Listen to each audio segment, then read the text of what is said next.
Tema 2. El contrato de compraventa y contratos afines. Primera parte. Significado y características de la compraventa mercantil.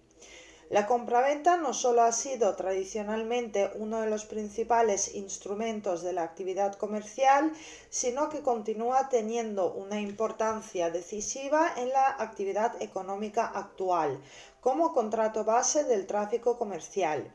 Comerciar es comprar y vender con lucro. La relevancia de la compraventa en el tráfico actual supone tanto que sobre este contrato se han proyectado de forma especial las peculiaridades que determinan la fisonomía del moderno contrato mercantil, mostrando la aparición de nuevas formas distintas del modelo tradicional de este contrato y la incidencia que sobre él tienen actualmente las normas de protección del consumidor y algunas destinadas a la ordenación del mercado. Apartado 1. Nociones generales y régimen jurídico. El Código de Comercio no define la compraventa ni ofrece una regulación completa del mismo, de ahí la necesidad de acudir a las disposiciones del Código Civil para integrar la insuficiente disciplina mercantil. En este sentido, el Código Civil nos define la compraventa como aquel contrato por el que uno de los contratantes se obliga a entregar a otro una cosa determinada y éste a pagar por ella un precio cierto en dinero o signo que lo represente. Por ello, tanto la compraventa mercantil como la civil se presentan en nuestro ordenamiento como un contrato obligatorio. El vendedor se obliga a entregar la cosa vendida, pero no transmite directamente su dominio. La propiedad de la cosa vendida solo se adquiere cuando se añade al contrato la tradición o entrega de aquella. Podemos afirmar que la compraventa mercantil ofrece características especiales tanto para la determinación de su calificación mercantil como para ciertas peculiaridades que presentan en la conclusión y contenido del contrato. Letra A. Carácter mercantil de la compraventa y su regulación. El Código de Comercio establece que será mercantil la compraventa de cosas muebles para revenderlas bien en la misma forma en que se compraron o bien en otra diferente con ánimo de lucrarse en la reventa. No se reputarán mercantiles las compras de efectos destinados al consumo del comprador o de las personas por cuyo encargo se adquieren. El elemento intencional aparece como determinante de la calificación del contrato, independientemente de que sean o no comerciantes quienes lo realicen. Sin embargo, en la práctica, salvo que la compraventa se integre en un tráfico profesional en el que el comprador se dedique habitualmente a revender con lucro los objetos que compra, no es fácil determinar la existencia de ese elemento intencional. En cuanto a su regulación, la compraventa mercantil no solo está regulada por las normas de carácter dispositivo establecidas en el Código de Comercio y en el Código Civil, sino que han de tenerse a la vista también aquellas normas que, orientadas a la protección de determinados intereses en el mercado, se proyectan en ocasiones sobre la reventa y tienen carácter imperativo. Ese es el supuesto de las normas establecidas en el texto refundido de la Ley General para la Defensa de los Consumidores y Usuarios y en la Ley de Ordenación del Comercio Minorista. Letra B. Conclusión del contrato. En esta materia rigen las normas generales o comunes a los contratos, esto es, consensuales, que se perfeccionan por el mero consentimiento. No obstante, algunas modalidades contractuales que se dan en el tráfico plantean ciertos problemas sobre el proceso de formación del contrato, dejando para su examen posterior los supuestos de ventas tipificados en el código, por ejemplo, las ventas a examen y las ventas a ensayo. Debe llamarse la atención sobre las siguientes modalidades. 1. Las ventas realizadas por medio de agentes o viajantes de comercio en las que se aplica la cláusula salvo aceptación de la casa. La utilidad de esta cláusula se da cuando, gozando el agente de facultades representativas, puede hablarse de la existencia de un contrato perfecto, pero sometido a una condición suspensiva potestativa impropia, de tal suerte que el negocio se considera perfeccionado, pero el vendedor se reserva la posibilidad de confirmar las condiciones y circunstancias de la operación. Y dos, supuesto distinto es el que se da en el contrato con cláusula salvo-venta, tradicionalmente propia de las ventas a distancia. En estas ventas lo que quiere el vendedor es reservarse la posibilidad de vender a otra persona el mismo objeto en tanto no tenga conocimiento de la aceptación por el comprador. Actualmente, esta cláusula tradicional puede plantear problemas en relación con las disposiciones que establece su regulación propia. Letra C. Elementos reales. Los elementos reales de la compraventa mercantil son la cosa objeto del contrato y el precio que se paga por ella. Por lo que se refiere a la cosa, el objeto ordinario de las ventas mercantiles son las cosas muebles, denominadas mercaderías. Existen otras cosas muebles, corporales o no, como el dinero, los metales preciosos, los títulos de crédito e incluso ciertos derechos como son los de propiedad industrial. También los inmuebles pueden constituir objeto del tráfico mercantil, aunque el Código de Comercio en la definición de la mercantilidad de la compraventa se refiera únicamente a los bienes muebles. El hecho de que, a diferencia de lo que sucedía con el código anterior, no haya excluido explícitamente los inmuebles y que desde hace algún tiempo estemos asistiendo a una cierta comercialización de estos, permite estimar que no es de esencia la compraventa mercantil que haya de recaer sobre bienes muebles, aunque sus disposiciones van referidas a este tipo de bienes. En cuanto al precio, rigen las disposiciones del Código Civil en el sentido de que ha de ser cierto y expresado en dinero o signo que lo represente, así como su señalamiento no puede quedar al arbitrio de uno de los contratantes. El cumplimiento de estos requisitos no excluye que puedan darse ciertas notas propias del precio de la compraventa en el tráfico mercantil. Por ejemplo, es posible que ese tráfico sea una de las partes quien determine el precio. Ventas a precio fijo en las que el comprador no puede discutir el precio, sino tan solo decidir si compra o no a precio firme para el caso de venta con entregas periódicas o sucesivas.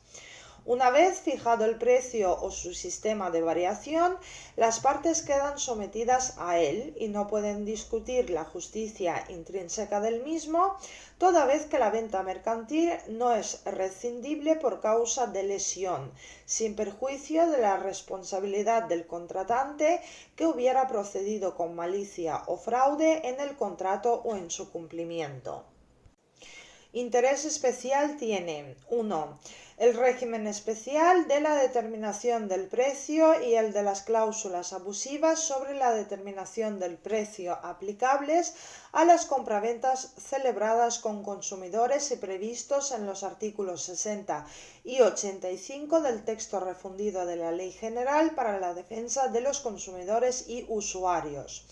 2. Las limitaciones que pueden restringir o anular por disposición legal o por injerencia del poder público la fijación convencional de los precios. Y 3. La posición mantenida expresamente en relación con la compraventa internacional de mercancías, en las que, en aras de facilitar la celebración del contrato, se considera que en aquellos casos en los que exista un contrato válidamente celebrado y no se haya determinado el precio, se entenderá, salvo indicación en contrario, que las partes han querido referirse al que generalmente se está percibiendo en el momento de la celebración del contrato para ese tipo de mercancías. Apartado 2. Contenido del contrato. Como contrato bilateral sinalagmático, la compraventa genera obligaciones y derechos recíprocos para ambos contratantes que constituyen el contenido de los contratos. Letra A. Obligaciones del vendedor. El vendedor tiene como obligación fundamental la de entregar la cosa vendida en el tiempo y lugar pactados, poniéndola en poder y posesión del comprador. Esta entrega puede ser una entrega real o material de los objetos o simplemente simbólica, o bien tratarse de los supuestos de traditio ficta regulados en el Código Civil. Tiene especial interés señalar que si bien la cosa se considera entregada cuando está ya en poder y posesión del comprador, no es menos cierto que la posesión no puede producirse sin el consentimiento o aceptación del comprador. Al vendedor corresponde únicamente realizar todos los actos necesarios para que el comprador pueda tomar posesión de la cosa vendida. Esto no quiere decir que entrega y puesta a disposición sean una misma cosa, ni siquiera en los casos en los que se reputa entregada la cosa como traditio ficta cuando quede a disposición del comprador o se factura entrega y puesta a disposición. Se trata de una distinción recogida en el Código de Comercio y a su tenor cuando la entrega haya de realizarse en lugar distinto del establecimiento del vendedor, la puesta a disposición del comprador exige el envío o remesa de los efectos vendidos al punto o lugar de entrega.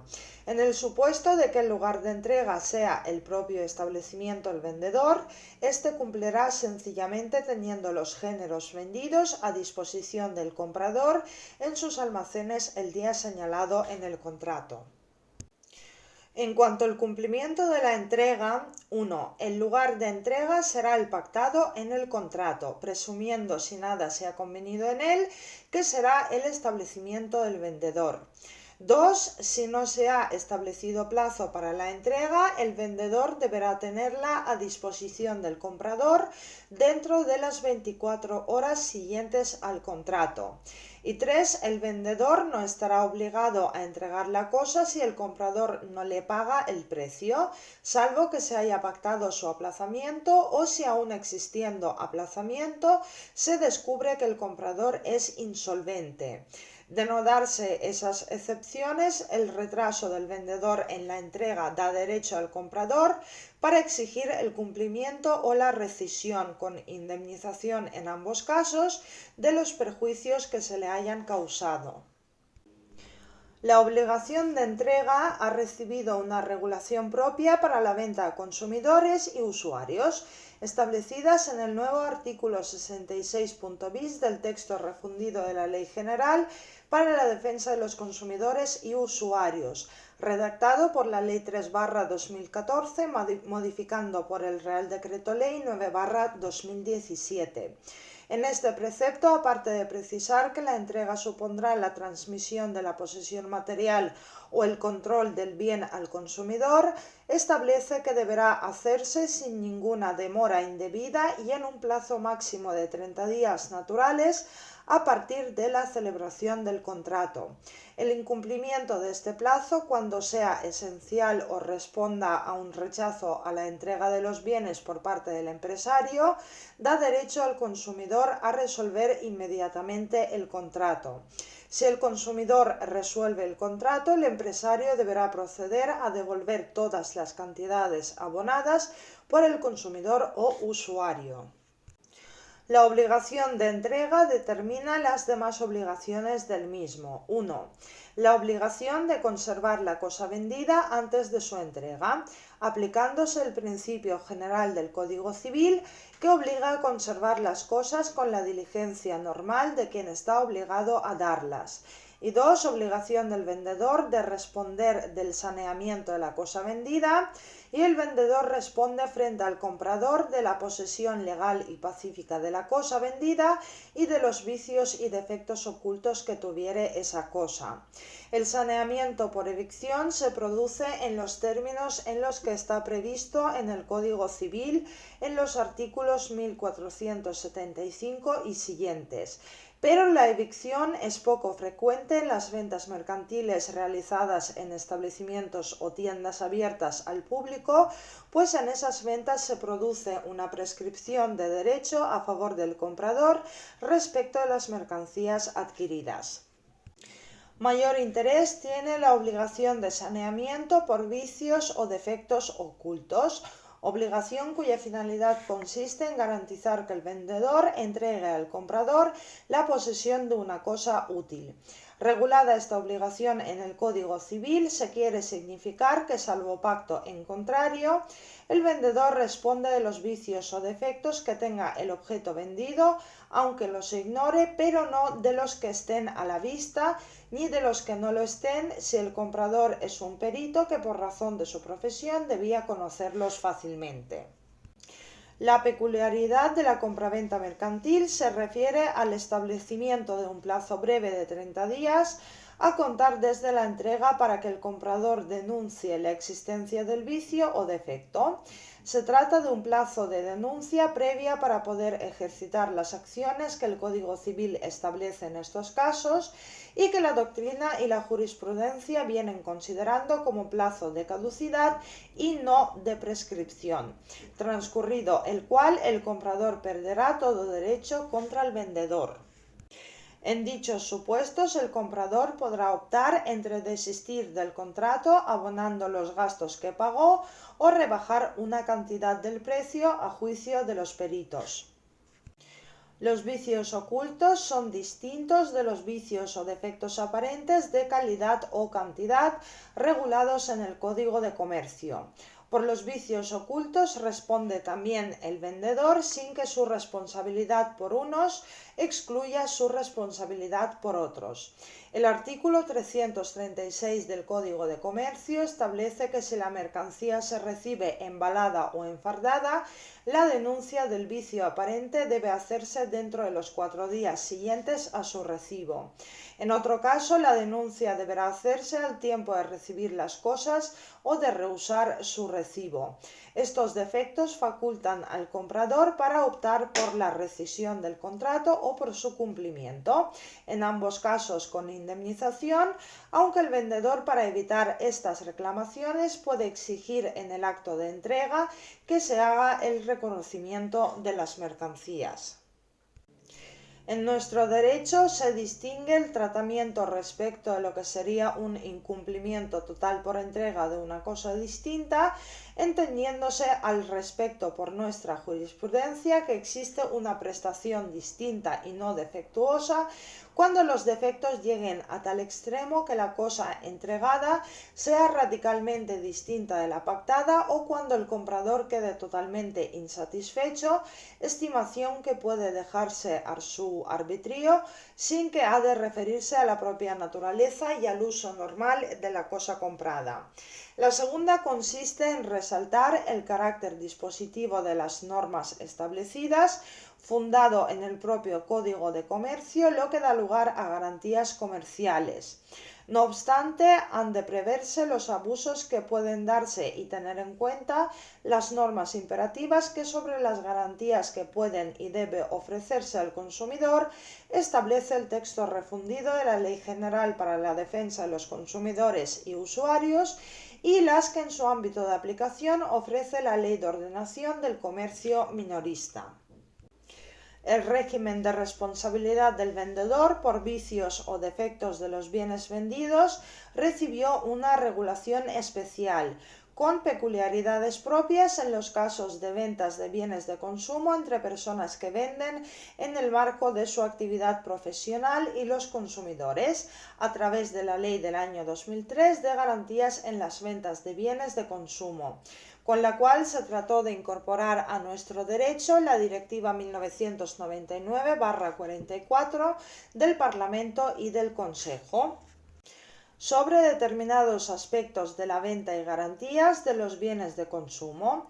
Esta ley, cuyos preceptos imperativos han sido incorporados al texto refundido de la Ley General para la Defensa de los Consumidores y Usuarios, ha consagrado la obligación del vendedor que debe entregar al consumidor un bien que sea conforme con el contrato de compraventa en los términos que en ella se establecen. De esta forma se han unificado el tratamiento de todos los supuestos de entrega defectuosa en los que, existiendo un aparente cumplimiento de la obligación de entrega, ésta no satisface el interés del comprador. En caso de falta de conformidad, se conceden al consumidor en cascada primero un derecho de reparación o de sustitución del bien, que a través de la modificación por la Ley 29/2009 se han sometido en su ejecución a determinados requisitos de constancia escrita. Y segundo, un derecho a la rebaja del precio y a la resolución del contrato. Asimismo, se establecen unos plazos dentro de los cuales han de manifestarse las faltas de conformidad y de prescripción de las acciones correspondientes, que son más razonables que los propios de los regímenes generales de la compraventa. Se regula también la garantía comercial, en los que se ha armonizado el régimen previsto en la Ley de Garantías, hoy en día derogada. Letra B. Obligaciones del comprador. En toda compraventa, el comprador asume la obligación de pagar el precio y de recibir la cosa. La obligación de pagar el precio ha de cumplirse en el lugar y tiempo fijados en el contrato y, en su defecto, en el tiempo y lugar en que se haga la entrega de la cosa. En este último supuesto, el comprador estará obligado a pagar el precio una vez que se dé por satisfecho con las mercancías puestas a su disposición o cuando se haya realizado el depósito correspondiente de las mercancías, en caso de que demore el recibo de los mismos o lo rehúse sin justa causa. La demora en el pago del precio constituirá al comprador en la obligación de pagar el interés legal de la cantidad que adeuda al vendedor, y el vendedor tiene un derecho preferencial sobre los géneros vendidos, en tanto estén en su poder, para obtener el pago del precio con los intereses moratorios.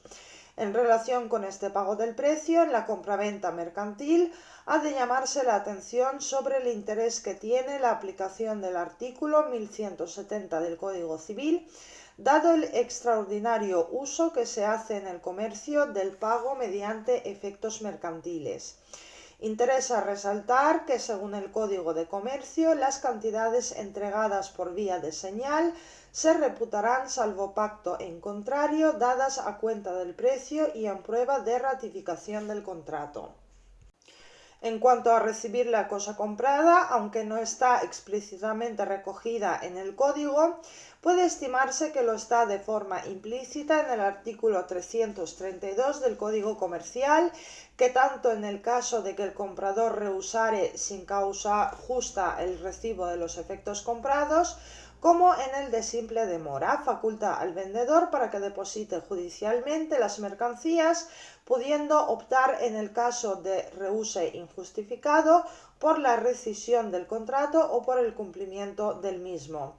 El comprador no está obligado, sin embargo, a admitir entregas parciales, aunque puede aceptarlas quedando consumada la venta en cuanto a los efectos recibidos, sin perjuicio de su derecho a pedir por el resto del cumplimiento del contrato o su rescisión.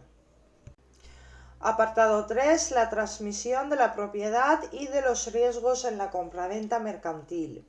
El carácter consensual de la compraventa determina dos fases diferentes en ella: la de perfección del contrato, cuando hay acuerdo sobre la cosa y el precio, y la de entrega en cumplimiento de la obligación asumida por el vendedor.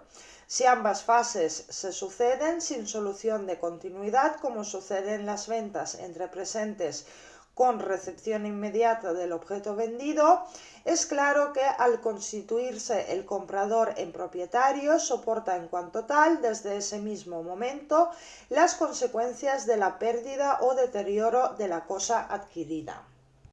El problema surge cuando entre la perfección del contrato y el momento de la entrega existe un periodo de tiempo, pues entonces cabe cuestionarse quién ha de soportar el riesgo del deterioro o pérdida de la mercancía cuando no exista culpa del vendedor. En este caso se trata de determinar si la transmisión de los riesgos de las cosas vendidas tiene lugar al mismo tiempo que la transmisión de la propiedad, o si por el contrario el comprador asume tales riesgos desde el momento en que alcanza la posición de comprador, aunque no se haya producido todavía la transferencia de la propiedad. Dos han sido los sistemas germánico y romano que han determinado las distintas legislaciones administrativas. En nuestro derecho, la compraventa mercantil ha recibido un tratamiento propio. En nuestro ordenamiento no hay una regulación específica de las ventas con expedición para los supuestos de ventas de plaza a plaza en los que este tema tiene una incidencia especial.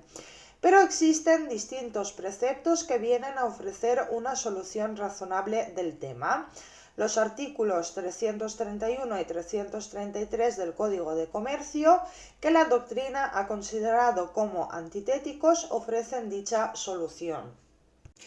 Si se tiene en cuenta que en un sistema como el nuestro la compraventa no tiene efectos traslativos, sino va acompañada de la tradición, resulta lógico establecer que los riesgos se transmiten al comprador desde el momento en que se haya realizado la entrega.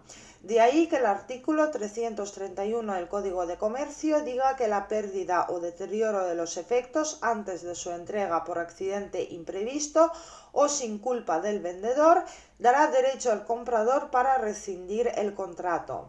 Al mismo tiempo, si la entrega es un acto bilateral que no depende de la simple voluntad del vendedor y exige la colaboración del comprador, puede suceder que el vendedor ponga las mercancías a su disposición sin que por distintas razones no imputables a él se realice la entrega real de las mismas.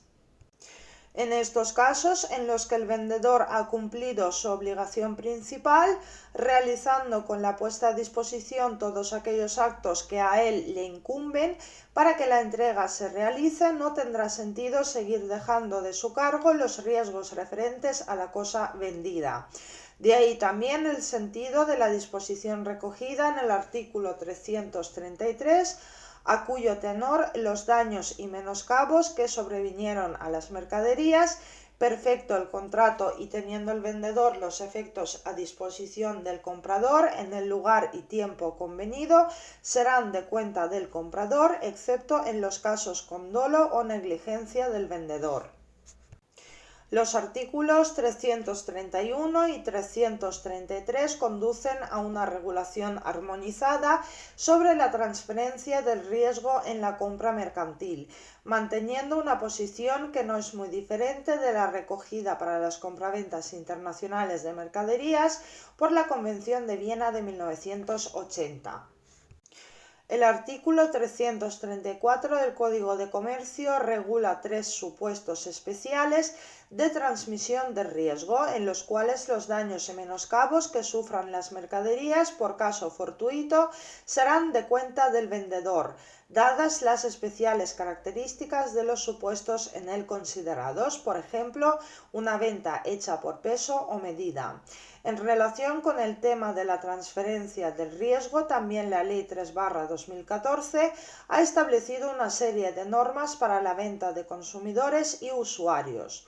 Dichas normas establecen que el riesgo de pérdida o deterioro de los objetos vendidos solo se transmite cuando el consumidor o usuario haya adquirido la posesión material del bien, ya sea personalmente o a través de un tercero indicado por él. La entrega del bien por el vendedor al transportista no supone transferencia del riesgo al consumidor, a menos que sea el consumidor el que se encargue del transporte de los bienes o el transportista elegido por el consumidor para hacer el transporte de los bienes no esté dentro de los propuestos por el empresario. Segunda parte, compraventas especiales. Apartado 1. Compraventa en feria o mercado y venta ambulante o no sedentaria. Las ventas en ferias o mercados aparecen recogidas en el Código de Comercio. Su regulación destaca de modo principal el carácter esencial del término, en el caso de que se trate de ventas al contado que deben cumplirse en el mismo día de su celebración o a lo más en las 24 horas siguientes. Pasados estos términos, sin que ninguno de los contratantes haya reclamado su cumplimiento, el Código prevé su nulidad, quedando los gajes, señal o arras en favor de la parte que las hubiere recibido. Estas ventas, que pertenecen a un momento histórico ya superado y que se contraponen en su exposición de motivos a las ventas sedentarias, conectan con lo que en el momento actual representan las llamadas ventas ambulantes. Ventas que, sometidas al control de los ayuntamientos, fueron disciplinadas con carácter general por el Real Decreto de 1985, hoy derogado por el Real Decreto 199/2010, por el que se regula la venta ambulante o no sedentaria, en el que, previa a la determinación del concepto, se establece dentro del marco de la Directiva 2006/123 relativa a los servicios en el mercado interior, el régimen general de los controles a que deben someterse las ventas ambulantes.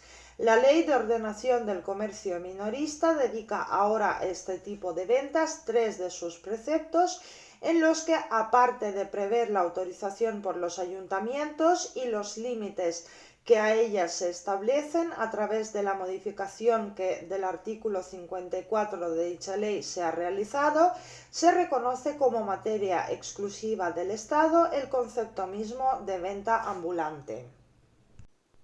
Apartado 2. Compraventa de plaza a plaza. Son las ventas más notables en la práctica de los negocios. El tráfico internacional y gran parte del interior se hacen con la obligación para el vendedor de remitir o hacer transportar las mercaderías a la plaza del destino. Por ello, estas ventas han tenido una manifestación muy importante en el tráfico marítimo. Interesa señalar la especial significación que muestra en estas ventas la incidencia que el transporte tiene sobre el contrato de compraventa como elemento necesario de la entrega y sus consecuencias sobre la transferencia del riesgo. Unas veces el vendedor se obliga a efectuar la entrega en la plaza de destino, corriendo con los gastos de transporte, pero otras se obliga solo a remitir, iniciando la operación de transporte, pero sin correr con los riesgos del mismo.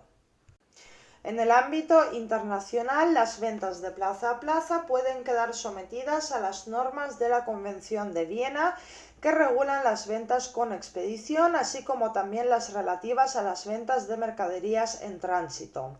El carácter dispositivo de estas normas determinan el interés fundamental que en las ventas de plaza a plaza ha de concederse a los pactos entre las partes y la importancia que ha de darse a las reglas uniformes que, para la interpretación de los términos contractuales más usados en el tráfico internacional, ha elaborado la Cámara de Comercio Internacional y que se refieren a los aspectos relativos al cumplimiento por el vendedor de la obligación de la entrega y a la transferencia del riesgo, así como a la imputación de los costes y la obligación de contraer el transporte y el seguro de las mercaderías, e incluso la obligación de realizar los trámites aduaneros. Se trata de reglas de interpretación recogidas en los Incoterms, cuya más reciente edición es de enero del año 2000, que no son exclusivos del transporte marítimo y que tienen valor contractual, dependiendo su aplicación de la voluntad de las partes. En cuanto al tráfico interior, nuestro Código de Comercio no regula la venta con expedición, lo que no excluye que puedan encontrar eficacia las normas sobre la incidencia de la entrega y la puesta a disposición en este tipo de ventas, independientemente de los pactos que las partes establezcan. En relación con las ventas de plaza a plaza, es preciso señalar que, si bien van normalmente acompañadas de la realización de un contrato de transporte y de un contrato de seguro sobre las mercancías, el funcionamiento de estos contratos no interfiere en las relaciones entre comprador y vendedor, manteniendo cada contrato sus efectos propios entre las partes. Así lo establece la jurisprudencia en las ventas free on board y sobre vagón, en las que el contrato queda cumplido situando el vendedor las mercancías sobre el vagón a bordo de un buque o de una aeronave, momento en el que se produce la transmisión de la propiedad al comprador. Se mantiene así también en relación con el caso más complejo de la venta CIF, en la que el vendedor no solo ha de iniciar el transporte situando la carga en el buque, sino que se obliga además a concertar el flete y el seguro de la mercancía, teniendo a la venta un precio comprensivo del valor de la mercancía más el seguro y el flete. En estos casos, la venta se considera ya consumada en puerto de embarque. Apartado 3. Compraventa sobre muestras y sobre calidad conocida en el comercio. El Código de Comercio regula estas ventas en el artículo 327, en las que la determinación del objeto del contrato se hace a través de la muestra o señalando una calidad conocida en el comercio. Son contratos perfectos cuya peculiaridad reside en la forma en la que se determina el objeto. Así parece haberlo entendido el legislador cuando establece como peculiaridad de su régimen jurídico que el comprador no podrá rehusar el recibo de los géneros contratados si fueren conformes con la muestra o la calidad determinada, y que si los géneros fueran declarados de recibo, la venta se estima consumada, mientras que en caso contrario se rescindirá el contrato sin perjuicio de la indemnización a la que tenga derecho el comprador. Apartado 4. Venta a ensayo o prueba y venta ad gustum. Se refiere a aquellos otros casos en los que los géneros no se tienen a la vista ni pueden clasificarse por una calidad conocida en el comercio, o aquellos supuestos en los que el comprador por pacto expreso se ha reservado la facultad de ensayar el género contratado. En unos y otros se da la circunstancia de que al celebrar el contrato no puede hacerse una delimitación clara del objeto y de sus cualidades, de ahí que en ellos la especialidad se proyecta además sobre el consentimiento. Son dos distintos los supuestos contemplados en este precepto. Por un lado, aquellos casos en los que la indeterminación del objeto es tal que el comprador queda en total libertad para liberarse del contrato, como es el caso de las ventas ad gustum. Por otro lado, están aquellos otros supuestos en los que el ensayo que se reserva el comprador supone la comprobación de si se dan en el objeto determinadas circunstancias y sólo si no las reúne puede rescindirse el contrato. No obstante, en estos casos, si bien el Código se refiere a la posibilidad de rescindir el contrato, se trata más bien de contratos sometidos a una condición suspensiva, tal y como se desprende del régimen que sobre la transferencia de riesgo en estos contratos prevé el artículo 334. En la venta ad gustum, la total libertad que se concede al comprador para desistir del contrato permite entender que nos encontramos ante una compraventa que no se perfecciona mientras el comprador no examine el objeto y pueda decidir si adquirirlo o no. En relación con estas ventas, ha de tenerse en cuenta la regulación que sobre el derecho de desistimiento se hace en la Ley de Ordenación del Comercio Minorista, al disponer que cuando en el ejercicio de un derecho previamente reconocido se proceda a la devolución de un producto, el comprador no tendrá obligación de indemnizar al vendedor por el desgaste o deterioro del mismo, debido exclusivamente a su prueba, para tomar una decisión sobre su adquisición definitiva sin alterar las condiciones del producto en el momento de la entrega. Las ventas especiales, en razón al proceso de formación del contrato, son aquellas ventas que, realizadas a través de distintos medios o procedimientos que facilitan la formación del consentimiento, han recibido un tratamiento especial en nuestro derecho. Así sucede con algunas de las que como compraventas especiales han sido reguladas en la Ley de Ordenación del Comercio Minorista. Son las ventas a distancia, las ventas automáticas y las ventas en pública subasta. Para todas ellas se prevén sistemas de control por parte de las administraciones públicas correspondientes. Apartado 5. Venta a distancia.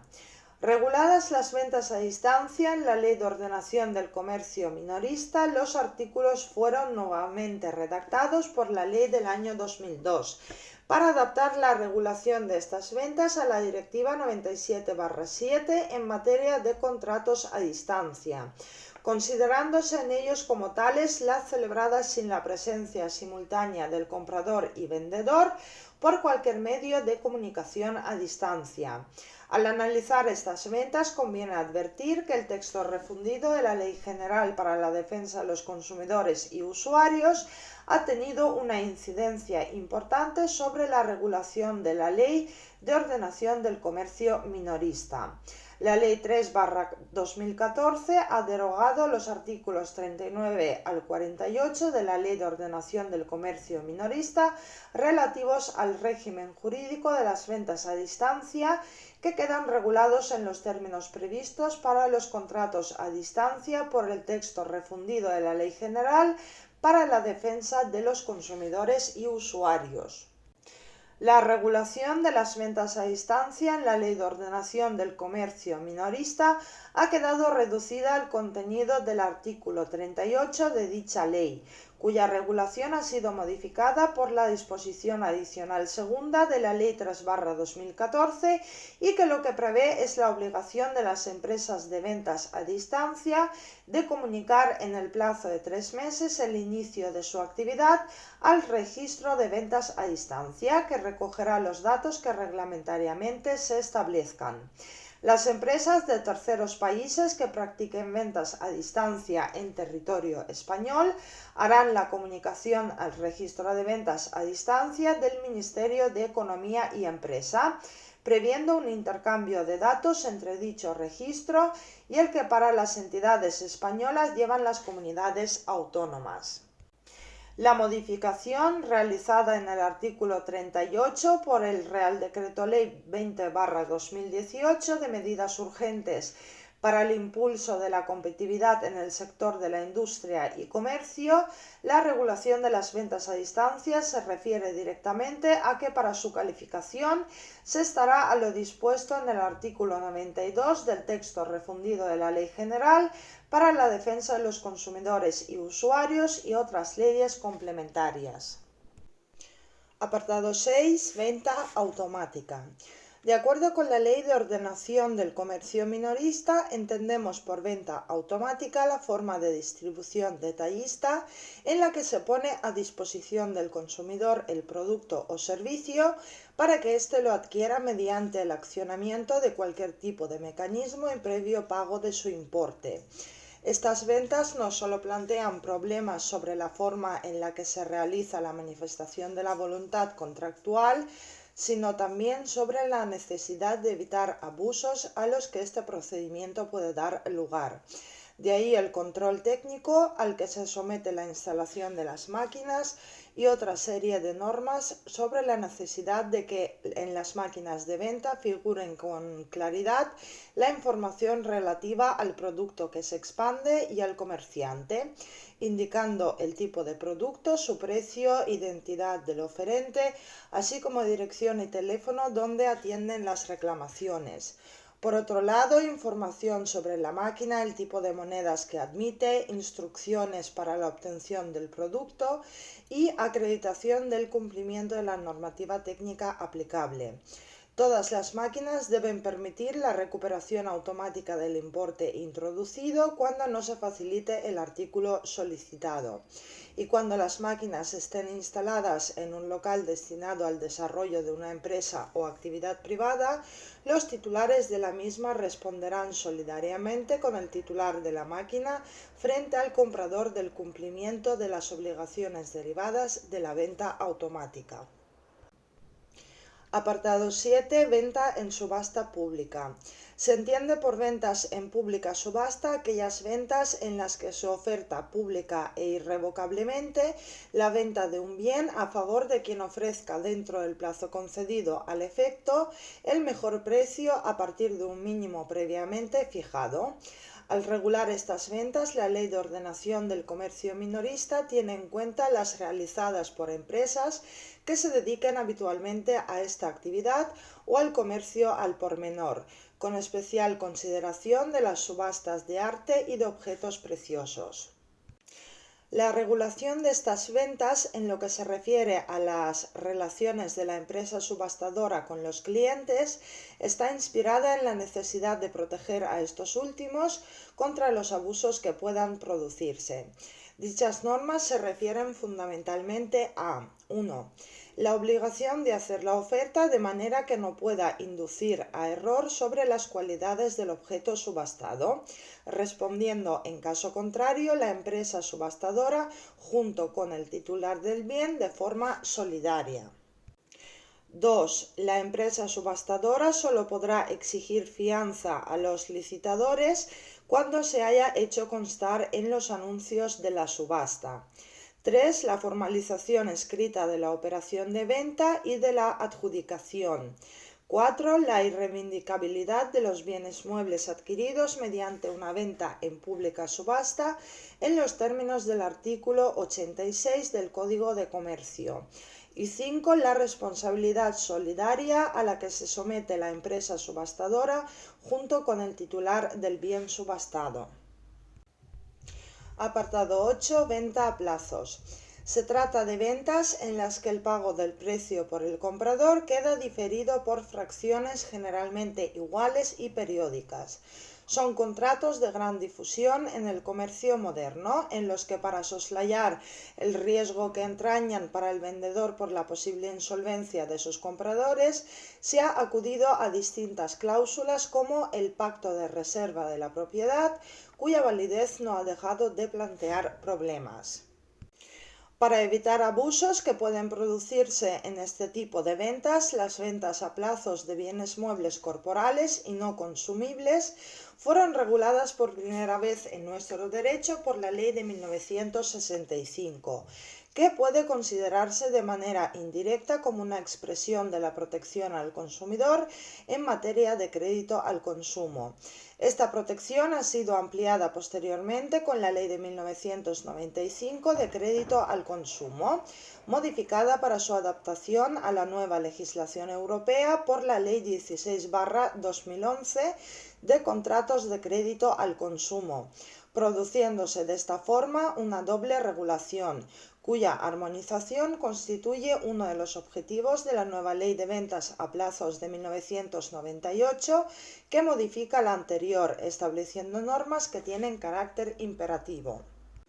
La ley tiene por objeto la regulación de los contratos de ventas a plazos de bienes muebles corporales no consumibles e identificables, los contratos de préstamo destinados a facilitar su adquisición y las garantías que se constituyan para asegurar el cumplimiento de las obligaciones nacidas de los mismos.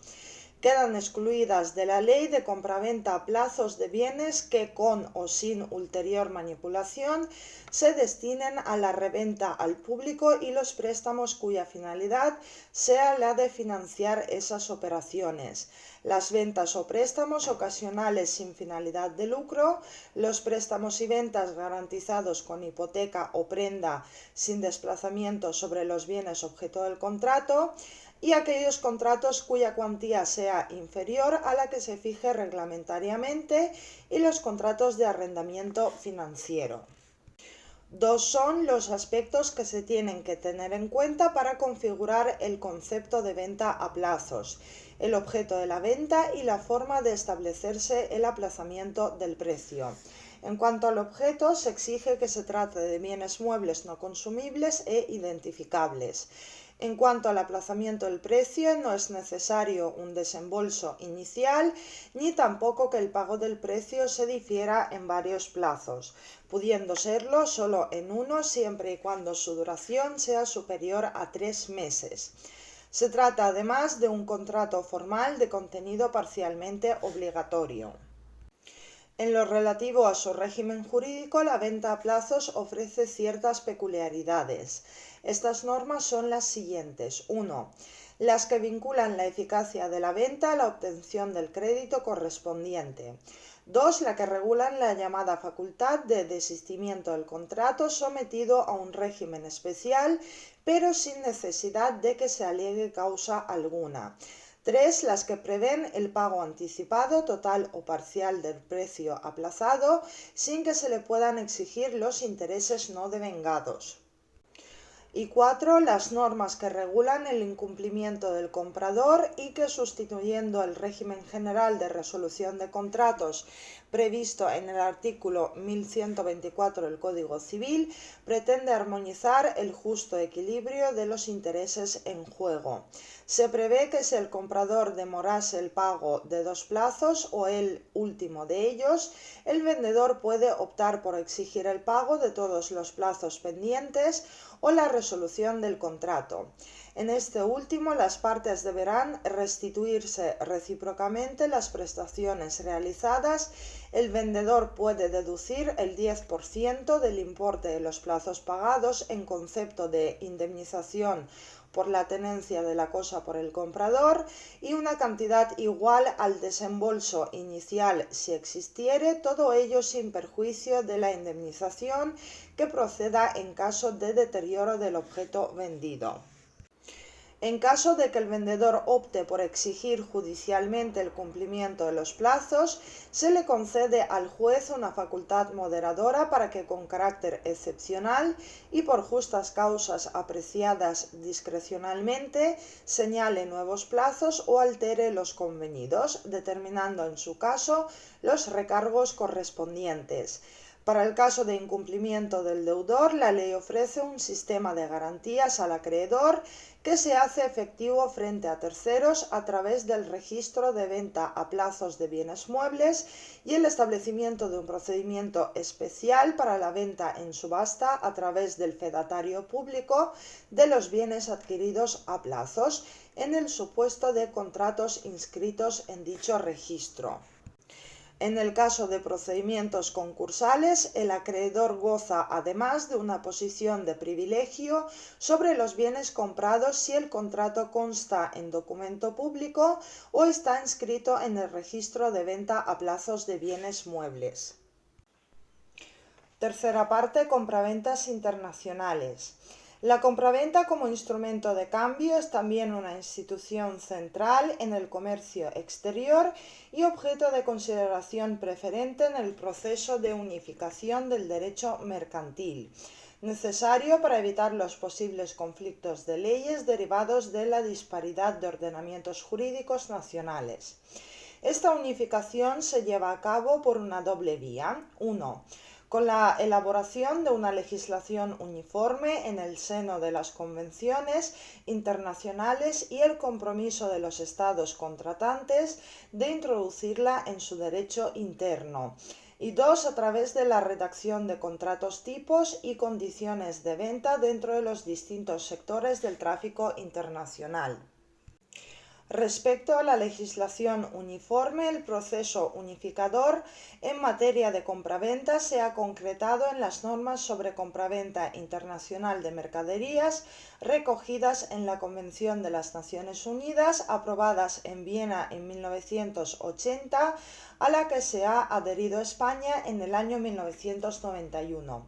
La Convención de Viena limita su campo de aplicación a la regulación de los contratos de compraventa de mercaderías entre las partes que tengan sus establecimientos en estados diferentes, cuando estos hayan ratificado la Convención o cuando las normas del derecho internacional privado de un estado que haya suscrito la Convención prevea la aplicación de la ley, siendo indiferente la nacionalidad de las partes y el carácter civil o mercantil de las mismas o del contrato.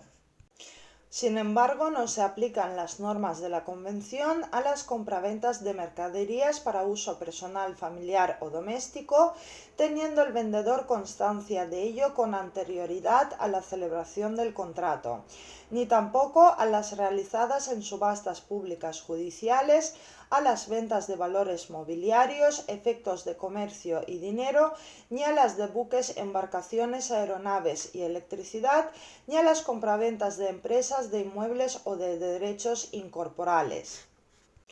La Convención establece el carácter dispositivo de sus normas, pudiendo las partes excluir de su aplicación de forma expresa o tácita, pero real y consciente, o introducir excepciones o modificaciones. El régimen de compraventa está regulado en la Convención de forma muy detallada, fundamentalmente por lo que se refiere a la formación del contrato, a las obligaciones asumidas por las partes y a la transferencia del riesgo, quedando fuera de su regulación los aspectos relativos a la validez del contrato de sus estipulaciones, así como los efectos que el contrato puede producir sobre la propiedad de las mercaderías vendidas y la responsabilidad del vendedor por la muerte o lesiones corporales de las mercancías que causen a una persona. Sus normas responden a la idea de facilitar la finalidad económica del contrato a través de una satisfacción razonable de los intereses de las partes de acuerdo con la buena fe, sin que se vean afectados ni la seguridad ni la rapidez del tráfico económico. De ahí su extraordinario interés en nuestro ordenamiento como criterio inspirador del régimen del contrato. Cuarta parte, otros contratos afines a la compraventa. Apartado 1, el contrato de permuta. El Código de Comercio regula el contrato de permuta, al que dedica un solo precepto, el artículo 346. Se trata de un contrato de escasa relevancia en el tráfico mercantil moderno, aunque no puede desconocerse que su utilización ha alcanzado cierta relevancia en la vida económica de las últimas décadas. La permuta se perfila actualmente como un instrumento importante de la política agraria y del suelo, pero además está presente en las operaciones que nuestra práctica y nuestra propia legislación fiscal conocen como operaciones de permuta financiera, operaciones a través de las cuales se intercambian las obligaciones de pago, nacidas fundamentalmente de contratos de préstamo. También es un instrumento de compensación de operaciones en el comercio internacional. Es necesario destacar la importancia que la permuta ha experimentado en los últimos tiempos con el desarrollo urbanístico de las ciudades. Este desarrollo ha determinado una cierta generalización de los contratos de cesión de solares para la construcción de inmuebles a cambio de determinados pisos o locales a construir en el local cedido. Tres consideraciones fundamentales pueden hacerse sobre el contrato de permuta. 1. El hecho de que en defecto de una definición en el Código de Comercio ha de estarse a lo que dispone el artículo 1538 del Código Civil. 2. Su regulación como permuta mercantil queda referida a las normas de la compraventa mercantil en cuanto le sean aplicables. Y 3. La mercantilidad de la permuta debe determinarse de acuerdo con lo dispuesto en el artículo 325 del Código del Comercio relativo a la compraventa mercantil. Apartado 2. La transferencia de créditos. El Código de Comercio regula la transferencia de créditos no endonsables ni al portador. El vigente Código de 1885 no habla de ventas de créditos, entendiendo que la transferencia de créditos no tiene por qué tener como causa única la venta. Los artículos 347 y 348 recogen los requisitos fundamentales de dicha cesión, que no estará sometida a la formalidad alguna ni necesita del consentimiento del deudor. Es suficiente con poner en su conocimiento la transferencia para que el deudor quede obligado con el nuevo acreedor y solo pueda reputarse legítimo el pago que se haga a éste. El cedente responderá de la legitimidad del crédito y de la personalidad con que hizo la cesión, pero no de la solvencia del deudor, a no mediar pacto en contrario que así lo establezca. La cesión de créditos mercantiles no endosables ni al portador queda así sometida a un régimen paralelo a las de los créditos civiles, salvo en lo que se refiere a la responsabilidad sobre la solvencia del deudor. Dos observaciones deben hacerse sobre la cesión de créditos mercantiles. 1. El específico tratamiento que la cesión merece cuando se produce dentro de un contrato de factoring. Y 2. El interés de los proyectos de regulación que en relación con el tráfico internacional está realizando la Comisión de las Naciones Unidas para el Derecho Mercantil Internacional sobre la cesión de créditos con fines de financiación. Apartado 3. El contrato estimatorio. Dentro de los contratos de cambio de bienes, entre los cuales la compraventa es el más claro exponente, puede analizar también el contrato estimatorio que, utilizando como un útil instrumento de distribución de mercancías y productos en las relaciones entre los productores o mayoristas y comerciantes al por menor en determinados sectores de la actividad comercial, especialmente en el comercio de librería, tiene unas características propias, lo que no excluye que, dada la ausencia de regulación especial en nuestro derecho, se reconozca también que habrán de aplicarse a este contrato por analogía algunas de las normas generales de la compraventa. Se conoce como contrato estimatorio aquel por el que una de las partes, tradens, entrega a otra, accipiens, determinadas cosas muebles, cuyo valor se estima en una cantidad cierta, obligándose el accipiens a procurar la venta de dichas cosas dentro de un plazo y a devolver el valor estimado de las cosas que venda y el resto de las no vendidas. Así, configurado el contrato desde un punto de vista económico, responde a determinados intereses de las partes, fundamentalmente el de ser un medio de financiación del minorista accipiens, que se abastece sin necesidad de desembolsar el importe de las mercancías que recibe, obteniendo su beneficio de la diferencia entre el valor estimado y el precio de la venta, mientras que al tradens se le permite la difusión de sus productos aprovechando la infraestructura del accipiens. Desde un punto de vista jurídico, se trata de un contrato que presenta analogías con el depósito, la comisión de venta y la venta sometida a condición suspensiva. En el contrato estimatorio hay que destacar que la entrega de la cosa no produce la transmisión de la propiedad, sino la atribución al accipiens de un poder exclusivo de disposición sobre el objeto. El funcionamiento de este poder exclusivo de disposición es el que permite diferenciar el contrato estimatorio de los contratos y el que fundamenta una de las peculiaridades de la posición jurídica del accipiens, que sin adquirir con la entrega la propiedad de las mercancías recibidas, debe soportar su pérdida o deterioro mientras permanezcan en su poder, debiendo además el accipiens, una vez cumplido el plazo, devolver los productos recibidos o bien el valor en que hubiesen sido estimados.